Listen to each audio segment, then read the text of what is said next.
আওয়ামী লীগের দুর্বৃত্তরা তারা কিন্তু আজকে গুপ্ত হত্যা শুরু করেছে। আমার একটি বক্তব্যে এর আগে আমি বলেছিলাম যে আওয়ামী লীগ একটি মিশন নিয়েছে যে প্রায় 50 জন প্রার্থীকে তারা হত্যা করবে। দেখেন এইটা কিন্তু এখন সত্য হতে শুরু করেছে। আমরা দেখলাম যে আমাদের একজন বিপ্লবী যোদ্ধা বলিষ্ঠ কণ্ঠস্বর, বিশেষ করে আওয়ামী ফ্যাসিবাদের বিরুদ্ধে এবং ভারতীয় আধিপত্যবাদের বিরুদ্ধে যিনি লড়াই করছিলেন, সেই যোদ্ধা আমাদের উসমান হাদি ভাই, তাকে কিভাবে হত্যার উদ্দেশ্যে মাথায় গুলি চালানো হয়েছে, এখনো পর্যন্ত সেই আসামিদেরকে গ্রেপ্তার করা যায়নি।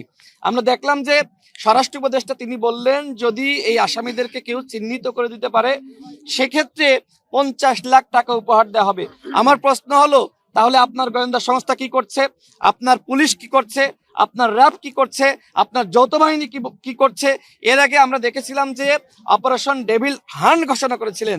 আমার কাছে মনে হয় যে এইবার যে সরকার বা স্বরাষ্ট্র উপদেষ্টা বা স্বরাষ্ট্র মন্ত্রণালয়ের পক্ষ থেকে বলা হচ্ছে যে অপারেশন ডেভিল হান্ট 2, আমার মনে হয় যে এই ফেসিবাদের দোসর যারা সরকারে রয়েছে, উপদেষ্টা পরিষদে রয়েছে, যারা বিভিন্ন দপ্তরে সেক্টরে রয়েছে, বিভিন্ন বাহিনীতে রয়েছে, ফেসিবাদের ওই প্রেতাত্মাদেরকে ধরার জন্য এইবার অপারেশন ডেভিল হান্ট 2 ঘোষণা করা উচিত।